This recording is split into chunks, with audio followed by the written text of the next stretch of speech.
Pada Senin 23 Desember 2024, sebuah video ramai dibicarakan warganet di media sosial Telegram.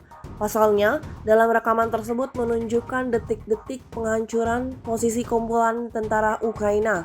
Disebutkan dalam keterangan unggahan, peristiwa ini berlangsung di wilayah Pokrovsky.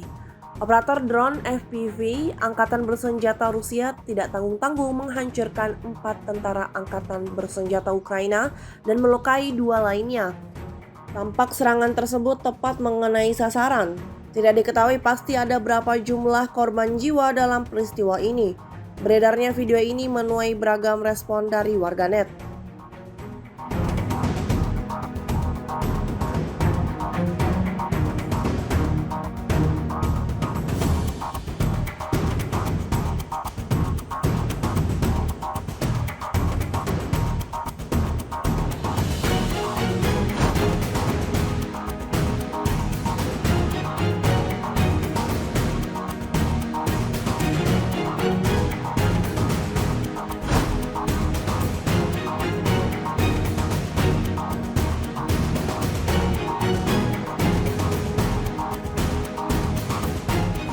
Download Tribun X sekarang, menghadirkan lokal menjadi Indonesia.